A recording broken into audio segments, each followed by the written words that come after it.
بسم الله الرحمن الرحيم.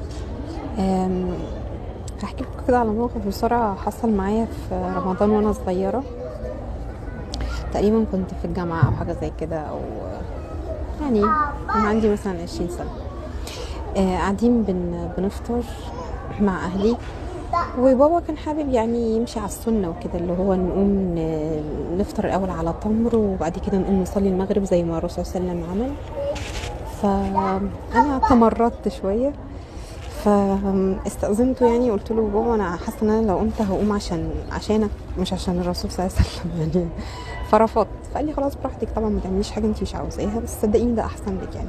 بس انا حسيت ساعتها انه يعني مش عايزه يعني مش عايزه اقعد افطر. سبحان الله، بعدها ب 17 سنه نقول 15 سنه،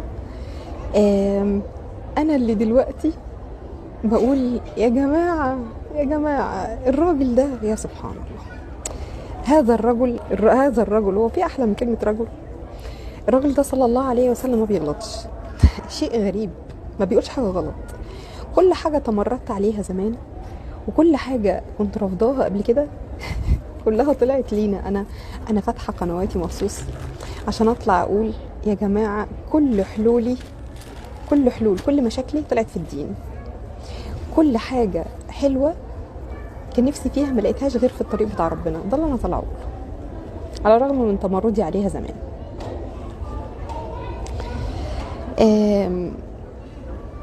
بعد بقولي 15 سنة بقيت انا اللي اقول لهم في البيت يا جماعة انتوا ناسيين الحتة دي، تعالوا وبقينا نشجع بعض على كده، اللي هو حتى لو هم قعدوا ما حدش قام بيبقى الاكل اللي هو جعانين عايزين ناكل انا احاول اخد ال3 تمرات فعلا واقوم اصلي الاول المغرب. شيء غريب. بصي بقى، بما اننا داخلين خلاص ناقص 100 يوم على رمضان او اقل، فبنتمرن على الصيام، ماشي؟ فهوريكي قد ايه الصيام يعني دواء هتاخديه بعد كده. انا بلعب لك في دماغك، انا مش جاي اقول لك بس الصيام عن معاك، لا، انا عايزاك انت من نفسك، بدل ما اقول لك روح صوم عشان تاخد ثواب، لا، الموضوع مش ثواب بس خالص. من نفسكم بعد كده انتوا كل ما هيحصل حاجه هتروح تصوم، هتشوف دلوقتي. بسم الله الرحمن الرحيم. اولا بدايه كده عشان اشجعكم، الصيام المتقطع ومش الصيام المتقطع، صح؟ انا اول واحده جريت ورا الصيام المتقطع وقد ايه فظيع وقد ايه جميل، ولانه الموضوع هرمونات، احنا عباره عن شويه كيمياء وشويه هرمونات في بعض، جسمنا كله كده شغال بكده، شويه كيمياء تطلع شويه كيمياء تنزل، شويه هرمونات تطلع، دماغك وقلبك وكل هرمونات طالعه داخله ونازله طالعه، تمام؟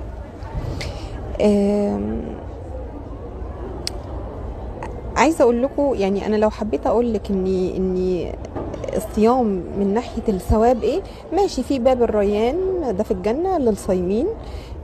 حسنات الصيام مش متخيله انت شكلها عامل ازاي. يعني سهل اقول لك ثواب الصيام ايه، كلكم عارفينه. تعالي اوريكي على ارض الواقع ان الصيام يوم ما هتصومي ايه يا رب، يعني ما فيش حاجه في الدين ده جلت منكم، لا ربنا ولا رسوله صلى الله عليه وسلم، ما فيش حاجه جلت، ما فيش حاجه. يعني انا كنت بتلكك لهم، كنت بحاول اعدل عليهم اني ليه دي وليه دي ومش ليه، ما فيش غلطه، الدين ده ما فيهوش غلطه. بصي كميه الحاجات اللي استفدت منها لما صمت. اولا لو هنتكلم على الوزن والصيام عشان خاطر تخسوا، انا خاسه بالصيام الاسلامي فوق ال 40 كيلو وبصحه، مش وشي مثلا بقى دخل لجوه ومش عارف الجلد المترهل، مفيش الكلام ده، لاني نزلت بالراحه وبصحه. تحاليلي كلها اللي كان عندي نقص فيتامين د وعندي نقص مش عارف ايه، كل ده ظبط. كان عندي بدايات مقاومه انسولين ظبطت خالص. كل مشاكلي الصحيه كلها ظبطت. اولا كان بدنيا انا كان عندي بقول لك 45، نازله فوق ال 45 كيلو. انا وصلت، انا يا نهار ابيض، انا كان في فتره كنت باكل فيها اكل غلط، نوم غلط، ادويه غلط، فوصلت تقريبا ل 120 كيلو. يا نهار ابيض، انا عمري ما وصلت لده في حياتي. فدي اول فايده. تمام. طيب هتقولي لي هل نزلتي الوزن ده كله بالصيام بس؟ هقول لك بصي، للامانه كمان كنت بنزل امشي كويس، الحركه كتير كويسه قوي. حاجه كمان في الفتره الاخيره بقى، يعني مثلا من ايه، يعني لو هنقول انها قعدت خدت الكلام ده في 3 سنين، هتقولي لي يا 3 سنين؟ اقول لك انا كنت بقول زيك، انا كنت زيك بالظبط، عايزه اللي هي النتيجه السريعه، اللي هو انا عايزه انزل 50 كيلو في الاسبوع.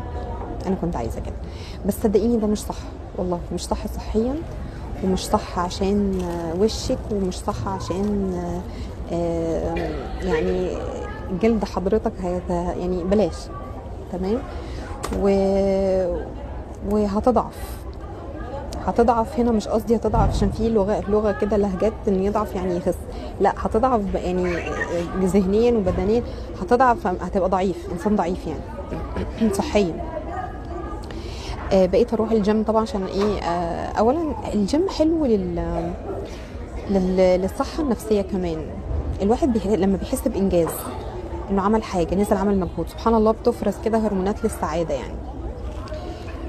والحركه بركه فعلا يعني، لا ونتحرك باي حاجه، حتى لو هتتنططي في البيت، حتى لو شغل البيت انا كنت بقضيها اللي هو يلا نتزحلق نرمي صابون على الارض وايه ماشي.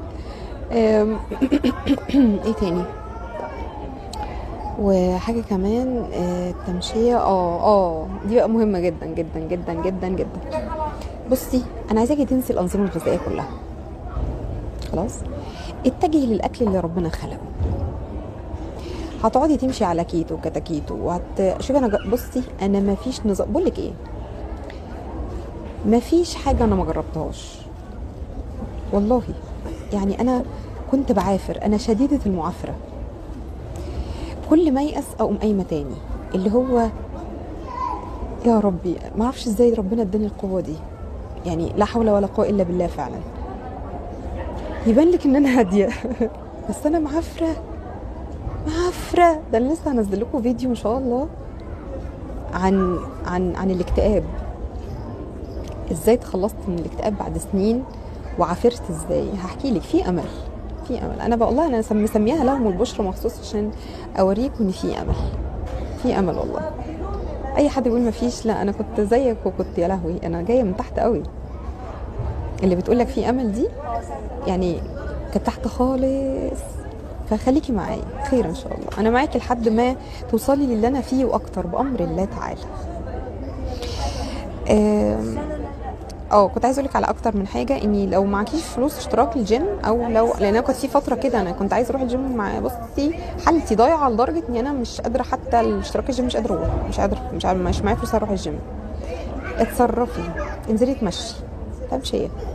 والصيام الاسلامي بتاعنا يا جماعه، واعملوا وامشوا على السنه طلعت انه مش ثواب، مش فكره ثواب خالص والله. خدوها زي الدواء كانه كورس. خدي فعلا 3 والله العظيم مره في رمضان، طب رمضان اللي فات ده، ومصممه انا كنت على فكره اني اللي هي 3 تمرات، واقوم اصلي المغرب، على ما اصلي وارجع يكون عدى 10 دقايق تقريبا او 12 دقيقه. خلاص هتقولي لي يا خبر انا ببقى عايزه اكل، انا ببقى قلت زي كده. جيت في يوم كان في يوم كنا عاملين بقى ايه، رمضان بقى مكرونه بشاميل والحركات اللي انت عارفاها دي، والله العظيم 3 احنا عملنا الاكل يكفي يومين. خلاص في اوقات كده بتبقى الاكل ما شاء الله كتير، فبتاكليه على يومين. خلاص هو نفس الاكل، المكرونه بشاميل والمحشي والورق العنب والقطايف، وباكل كل حاجه على فكره، باكل كل حاجه. خلاص بس هقول لك انا بطلت ايه وشلت ايه وحطيت ايه. هو نفس الاكل وتقريبا نفس الكميه، وكلت براحتي على الاخر. يوم جالي فيه تخمه ويوم لا. اليوم اللي كلت فيه 3 تمرات والله العظيم 3، ما بقولش كلام فاضي، رحت عملت بعدها صليت المغرب ورجعت، ده كلت براحتي وما جاليش تخمه، ما اعرفش ازاي. انا عايزه حد يشرح لنا علميا ايه ده. اعتقد ان هو الانسولين بيفرز الاول فيستعد المعده، اعتقد كده، فتستعد المعده لاستقبال الاكل فما يحصلش تخمه. الانسولين لما يضرب هوبا كده فجاه، ده هو ده لما تبقى واكله عايزه اللي هو تقولي انا عايزه انام كده، دي معناها تخمه، معناها انسولين في العلالي. ما حصليش ده والله، نفس الاكل ونفس الكميه هو ما حصليش ده لما اكلت الثلاث مرات وقمت صليت المغرب ورجعت. محدش يسالني، انا مش عارفه الرسول صلى الله عليه وسلم ايه يا رسول الله، ما بتغلطش صلى الله عليه وسلم، لا ينطق عن الهوى، لا ينطق عن الهوى صلى الله عليه وسلم. يا حبيبي يا رسول الله ايه؟ ما فيش، هقولك ما فيش حاجه جلت، لا هو ولا يا سبحانك وتعالى، ما فيش حاجه غلط في دينك يا ربي. ايه ده؟ انا طالعه اهو اقول لهم اني انا غلط وانت صح في كل حاجه.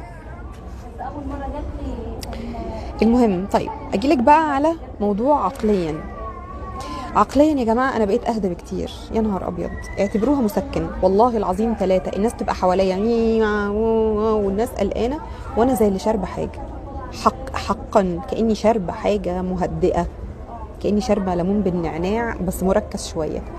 الصيام بيعمل كده، بس الصيام الصح. انا ما كناش بنصوم صح. كان في كلمه مهمه جدا، انه كلنا بنصوم بس شوف مين اللي هيعرف يكسر الصيام بتاعه. لو رحت عملت اللي الرسول صلى الله عليه وسلم قال عليه،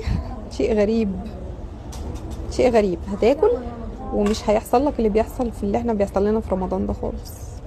ومرنوا نفسيكم من دلوقتي، 2 وخميس و3 البيض، يا نهار ابيض، خدوها دواء يا ربي. هحكي لكم دلوقتي والله.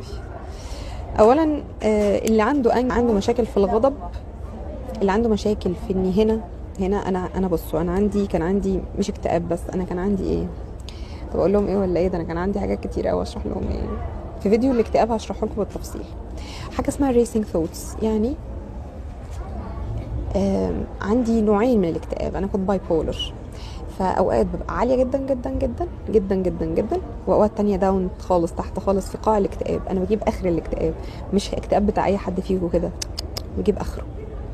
وهو اشرح لكم ايه اللي حصل وكنت بعمل ايه في نفس الشغلانه، ماشي؟ واوريكم اللي بتكلمك دلوقتي دي كانت عامله ازاي وبقت ازاي، وان في امل ولا لا. احكي لك، اشرح لك كل حاجه. مفيش حاجه عندي يا رب ما تقبض روحي طول ما انا فيا حاجه افيد بيها الناس، يا رب اللهم امين. بس لا، ما وصلش ل 120 سنه يعني مش للدرجه دي، يا رب اخلص بدري يا رب يا كريم، يعني عايزه اقابلك بدري يعني والله نفسي اشوف ربنا، والله انا بدعي له ان انا اشوفه قبل ما نتحاسب او نروح الجنه. ما اعرفش يتقبل، يعني مش عارفه، دعوه زي كده تستجاب، مش عارفه. انا بقول يا رب لما اموت اطلع عليه هو، ما اروحش القبر، عايزه اشوفه يعني، او اقعد معاه او كده اتونس بيه يعني، بس مش عارفه يعني. انا بدعي براحتي وهو يستجيب للي هو عاوزه. المهم اللهم صل على سيدنا محمد. بقيت بقول لك اهدى كتير والله، زي اللي شاربه مسكن، في سكينه هنا كده عقليا ونفسيا. الدنيا حواليا بتضرب تقلب وانا تمام، في هدوء، في سكينه، في ايمان كده. مين مننا مش عايز ده؟ يعني انت لو اكلك بسيط وهدومك بسيطه والمكان اللي انت قاعد فيه كده يعني يا دوبك بسيط، واحد تاني غيرك في قصر وبياكل احسن منك ومعاه فلوس اكتر منك، بس انت مبسوط وهو لا، انت عندك سكينه وهو لا، هو عنده جزع، يعني كل ما حاجه تحصل له يتجنن ويعمل وكده دي عارف وين انتوا؟